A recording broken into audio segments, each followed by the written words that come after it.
Assalamualaikum warahmatullahi wabarakatuh. Apa kabar anak-anak? Semoga kalian selalu dalam keadaan sehat walafiat. Untuk hari ini kita akan membahas tentang persilangan, ya. Kita masih di bab pewarisan sifat. Yang pertama adalah hukum pewarisan sifat. Nah, di sini ada tokoh ilmuwan yang bernama Gregor Johann Mendel yang disebut sebagai Bapak Genetika. Karena Gregor Johann Mendel ini adalah orang yang pertama kali menyelidiki perkawinan silang. Ia melakukan percobaan perkawinan silang ini pada tanaman kacang ercis. Alasannya, yang pertama adalah memiliki pasangan sifat yang menyolok, yang kedua bisa melakukan penyerbukan sendiri, ketiga segera menghasilkan keturunan atau umurnya pendek, keempat mampu menghasilkan banyak keturunan, dan yang kelima yaitu mudah disilangkan. Hukum pewarisan sifat. Yang pertama, hukum Mendel 1 atau segregasi bebas menjelaskan bahwa pasangan alel akan berpisah pada saat pembentukan gamet dan akan bertemu secara acak pada saat pembuahan. Dan hukum Mendel pertama ini dibuktikan dengan persilangan monohibrid. Hukum Mendel kedua atau asortasi menjelaskan bahwa pengelompokan gen secara bebas ini terjadi pada saat meiosis berlangsung. Setiap gen dapat dipasangkan secara bebas dengan gen yang lain. Hukum Mendel kedua ini diamati pada persilangan dihibrid atau polihibrid. Untuk hari ini, Ibu akan menjelaskan tentang persilangan monohibrid dan juga dihibrid. Sebelum masuk ke persilangan, kalian harus tahu terlebih dahulu istilah-istilah dalam persilangan. Yang pertama yaitu parental, P, yaitu induk atau orang tua. Lalu filial, lambangnya F, yaitu keturunan. Jadi ada F1 dan juga F2. Keturunan pertama yaitu anak dan keturunan kedua itu adalah cucu. Yang ketiga adalah gamet. Gamet itu adalah sel kelamin yang berasal dari genotip. Contohnya, di sini ada genotip A besar A kecil, berarti gametnya ada 2 yang terdiri dari A besar sama A kecil. Kalau genotipnya B besar berarti gametnya hanya 1 yang terdiri dari B besar saja. Lalu genotip yaitu sifat-sifat yang tidak nampak dari luar disimbolkan dengan pasangan huruf. Contohnya A besar, A besar, A besar, A kecil, B besar, dan juga B besar, B kecil. Lalu ada juga A besar, B besar, dan A besar, A kecil, B besar, B besar. Fenotip. Fenotip ini adalah sifat menurun yang nampak dari luar. Jadi kita bisa lihat. Contohnya buah besar, buah kecil, rasa manis, rasa masam, dan lain sebagainya. Lalu selanjutnya dominan, yaitu sifat gen yang selalu nampak atau muncul. Contohnya A besar, B besar, C besar. Jadi dominan itu ditandai dengan huruf besar semuanya. Resesif ini kebalikan dari dominan, yaitu sifat gen yang tidak selalu nampak. Nah, hurufnya huruf kecil semuanya. Contohnya A kecil, B kecil, dan C kecil. Homozigot. Homozigot ini adalah pasangan gen yang sifatnya sama. Contohnya A besar. Jadi A besar sama A besar, A kecil sama A kecil. Selanjutnya yaitu heterozigot. Nah, ini pasangan gen yang sifatnya tidak sama, kebalikan dari homozigot. Contohnya A besar, A kecil, B besar, B kecil, C besar, C kecil. Dan yang terakhir adalah hibrid, yaitu hasil perkawinan antara dua individu yang memiliki sifat berbeda. Kita akan masuk ke persilangan monohibrid. Persilangan monohibrid yaitu persilangan antara dua individu dengan satu sifat beda.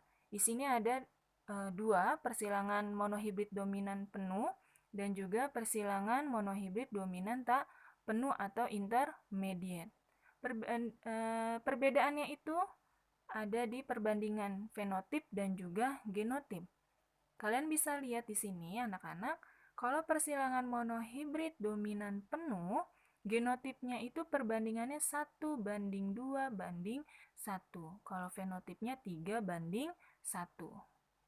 Terus, kalau persilangan monohibrid dominan tak penuh atau intermediate, dia perbandingan genotip dan fenotipnya sama, yaitu 1:2:1.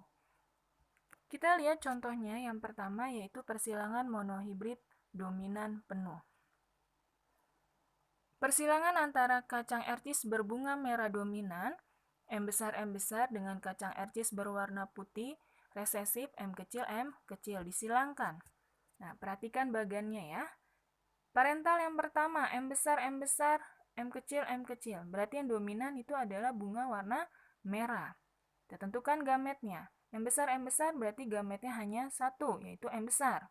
M kecil gametnya hanya satu, yaitu M kecil disilangkan. F1-nya berarti M besar, M kecil. Fenotipnya bunga warna merah 100%. Walaupun di situ ada M kecilnya, tapi di sini kan persilangannya dominan penuh. Yang lebih dominan itu berarti yang M besar. Lalu, keturunan pertamanya disilangkan sesama. Berarti M besar, M kecil disilangkan M besar sama M kecil. Parental yang kedua. Tentukan gametnya. Berarti gametnya ada 2, M besar sama M kecil. Lalu kita silangkan di keturunan yang kedua. Menghasilkan perbandingan genotipnya berarti M besar berbanding M besar M kecil berbanding M kecil. M besar di situ ada 1, M besar M kecil ada 2, dan M kecil ada 1. Perbandingan fenotipnya berarti merah banding putih. Yang berbunga merah ada berapa? Ada 3. Dari M besar dan M besar M kecil. Kalau putih hanya 1 dari M kecil. Persentasenya berarti bunga merah dia ada 75%, sedangkan bunga putihnya ada 25%. Ini adalah persilangan monohibrid dominan penuh.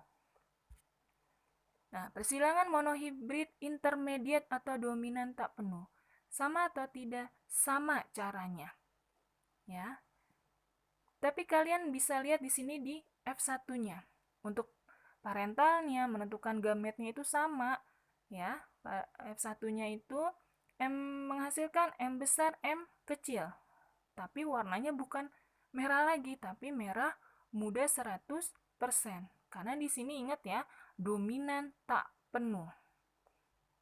Lalu F1-nya disilangkan sesama, caranya sama seperti tadi. Tentukan gametnya, berarti M besar dan M kecil. Kalian buat kotak untuk menentukan keturunan keduanya.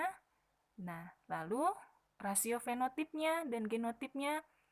Jadinya kalau genotipnya M besar itu ada 1, M besar M kecil ada 2, dan M kecilnya itu ada 1. Kalau fenotipnya jadinya bunga merah berbanding bunga merah muda berbanding putih. Jadi perbandingannya sama antara fenotip dan juga genotip. Nah, itu dia contoh dari persilangan monohibrid dominan penuh dan juga intermediate. Kita masuk ke persilangan dihibrid. Persilangan dihibrid yaitu persilangan dengan dua sifat beda, menghasilkan keturunan dengan perbandingan fenotip dan genotip tertentu. Nah, sini contohnya kayak jika tanaman kapri yang berbiji bulat warna kuning, B besar, K besar, disilangkan dengan kapri yang berbiji kisut warna hijau, B kecil, K kecil. Berarti yang dominan yang mana? Yang dominan berarti yang hurufnya besar, yaitu kapri yang berbiji bulat warna kuning lebih dominan dari kapri yang berbiji kisut warna hijau. Nah, dihasilkan perbandingan genotipnya 1 berbanding 2 berbanding 2 berbanding 4 berbanding 1 berbanding 2 berbanding 1 berbanding 2 dan berbanding 1. Itu genotipnya. Kalau fenotipnya 9 banding 3 banding 1. Jadi pada persilangan dihibrid ini akan menghasilkan 16 keturunan. Kita lihat contohnya. Nah, parental pertama ya tadi kacang ercis berbiji bulat warna kuning disilangkan dengan kacang ercis berbiji keriput warna hijau. Genotipnya B besar, B besar, K besar, K besar, B kecil, B kecil, K kecil, K kecil. Tentukan gametnya, berarti gametnya ada dua. Kalau B besar, B besar, K besar, K besar, berarti B besar dan K besar gametnya. Kalau B kecil, B kecil, K kecil, K kecil, berarti gametnya juga ada dua, yaitu B kecil, K kecil. Disilangkan menghasilkan F1 atau keturunan yang pertama, yaitu B besar, B kecil, K besar, K kecil. Menghasilkan kacang ercis berbiji bulat warna kuning, karena di sini ada B besar dan ada K kecil yang lebih dominan. Lalu F1-nya disilangkan sesama menjadi parental yang kedua, berarti B besar, B kecil, K besar, K kecil disilangkan dengan B besar, B kecil, K kecil, K besar, K kecil. Tentukan gametnya. Jadi dari P2-nya itu gametnya B besar, K besar, B besar, K kecil, B kecil, K besar, B kecil, K kecil. Jadi ada 4 gamet yang dihasilkan. Lalu dibuat F2-nya. Untuk menentukan F2-nya bagaimana? Kalian buat kotak, ya, tulis sama seperti tadi persilangan monohibrid, tapi ini bedanya ada 16 persilangan. Kalian silangkan kembali. Misalnya di situ ada kotak yang pertama, B besar, B besar, K besar, K besar, itu dapatnya dari mana? Disilangkan antara B besar, K besar disilangkan dengan B besar, K besar. Seterusnya sampai kotak 16. Individu yang mengandung B besar ini memiliki biji bulat, dan individu yang mengandung K besar berarti memiliki biji warna kuning. Fenotip pada F2-nya. Yang pertama bulat kuning, berarti ada B besar dan juga K besar. Itu pada nomor 1, 2, 3, 4, 5, 7, 9, 10, dan 13. Yang kedua, bulat hijau, berarti B besar dan K kecil. Itu pada nomor 6, 18, dan juga 14. Yang ketiga, keriput kuning, berarti B kecil, K besar. Nomor 11, 12, dan 15. Yang terakhir, keriput hijau, berarti B kecil dan juga ada K kecilnya. Nomor 16. Nah, ini adalah genotip F2-nya. Kalian tentukan ya. Yang pertama di situ kotak nomor 1 B besar, B besar, K besar, K besar. Kalian cari ada enggak lagi yang sama? Ternyata tidak ada. Berarti B besar, B besar, K besar, K besar itu hanya ada 1. Dan seterusnya kalian tentukan. Fenotip F2. Nah, fenotipnya berarti di sini perbandingannya menghasilkan bulat kuning berbanding bulat hijau berbanding keriput kuning berbanding keriput hijau. Bulat kuning ada 9, bulat hijau ada 3, keriput kuning ada 3, keriput hijau ada 1. Jadi perbandingan fenotip persilangan dihibrid 9 banding 3 banding 3 banding 1. Nah, ini ada latihan soal ya anak-anak. Tolong dikerjakan. Di sini ada 2 soal. Nomor 1 itu kalian bisa baca, itu termasuk persilangan monohibrid atau dihibrid. Dan nomor 2 pun juga sebaliknya. Ikuti langkah-langkahnya seperti yang sudah tadi Ibu jelaskan. Kalian kerjakan di buku tulis, lalu kalian foto dan kirim melalui link yang sudah Ibu berikan. Tetap semangat ya anak-anak, tetap rajin belajar dan jaga kesehatan kalian. Terima kasih. Wassalamualaikum warahmatullahi wabarakatuh.